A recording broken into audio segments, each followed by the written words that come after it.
विधानसभा चुनाव के मद्देनजर राज्य में महाविकास आघाड़ी और महायुति के सीटों के बंटवारे को लेकर जोरदार चर्चा हुई। कई जगहों पर इच्छुक उम्मीदवार के नाराज होने की तस्वीरें भी सामने आई है। ऐसे में आपको बता दें कि कुछ जगहों पर उम्मीदवार की अदला बदली कर अस्थायी समस्या का समाधान किया गया, तो कुछ जगहों पर सीधे सहयोगी दलों में शामिल होकर उनके चुनाव चिन्ह पर खड़े होने का रास्ता चुना गया। ऐसे में अब देखा गया है कि शिवसेना एकनाथ शिंदे और एनसीपी अजित पवार के 17 उम्मीदवार बीजेपी से आयातित किए गए हैं। इस बारे में जब अजित पवार से सवाल पूछा गया तो उन्होंने इस पर अपना पक्ष रखा। साथ ही अजित पवार ने यह भी कहा है कि वह 4 तारीख से पूरे राज्य में प्रचार करेंगे। दर्शकों, आपको बता दें कि अजित पवार ने कहा है कि चुनाव तक महाराष्ट्र में हर दिन 3 प्रचार सभाएं करने की योजना है। साथ ही उन्होंने ये भी कहा है कि उनकी तब तक बारामती विधानसभा क्षेत्र के कम से कम 50% गाँवों में जाने की योजना है। उन्होंने कहा है कि मैंने हर गाँव में कम से कम एक बार जाकर वोट देने की अपील करने की कोशिश की। अब तक मेरे 25% गाँव पूरे हो चुके हैं। कल पाड़वा है, उसके बाद फिर कम से कम 25% गाँव करूँगा, यानी 50% गाँव मेरे होंगे। अजित पवार ने बताया कि हमारी चुनावी अभियान बैठकें 4 तारीख से पूरे महाराष्ट्र में आयोजित की जाएंगी। बता दें कि इस बीच कुछ निर्वाचन क्षेत्रों में पार्टी द्वारा 2 एबी फॉर्म दिए जाने के मुद्दे पर अजित पवार ने सफाई दी है। इस मौके पर उन्होंने नवाब मलिक का भी जिक्र किया। नवाब मलिक पहले ही अपनी राय व्यक्त कर चुके हैं और उन्होंने अपनी भूमिका स्पष्ट कर दी है।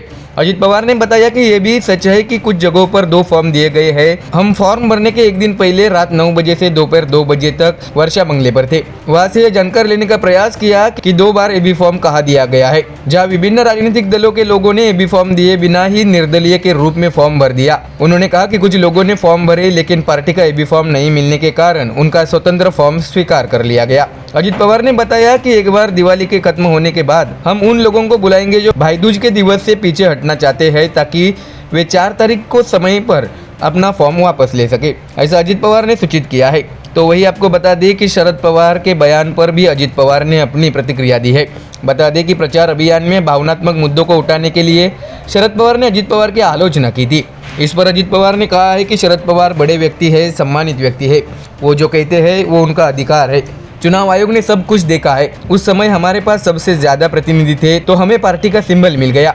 मैंने हसन मुशर्रफ, छगन भुजबल, दिलीप वलसे पाटिल, सुनील तटकरे, प्रफुल्ल पटेल ने भी पार्टी को बढ़ाने में अपनी भूमिका निभाई है। अजित पवार ने आगे कहा है कि इसे जाने दीजिए, अगर कोई सम्मानित व्यक्ति कुछ कहता है और हम उस पर कुछ कहते हैं तो यह नए सवाल पैदा करता है, ऐसा अजित पवार ने कहा है। तो वही इस बीच क्या सीट बंटवारे की चर्चा में बीजेपी ज्यादा सीटें लेकर बड़ा भाई बनने की कोशिश कर रही है?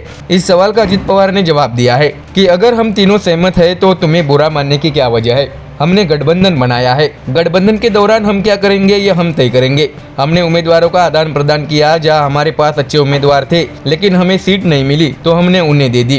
कांग्रेस ने लहू कनाडे को टिकट नहीं दिया, मैंने श्रीरामपुर की जगह ले ली और उस जगह लहू कनाडे को उम्मीदवारी दी।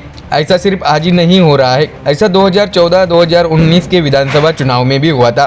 तो देखा दर्शकों कैसे एनसीपी में फूट के बाद अजित पवार और शरद पवार के बीच राजनीतिक टकराव सामने अब विधानसभा चुनाव के मद्देनजर फिर से देखने मिल रहा है। देखना यह है कि इस बार अब बाजी कौन मारता है। Bureau report, MDR news.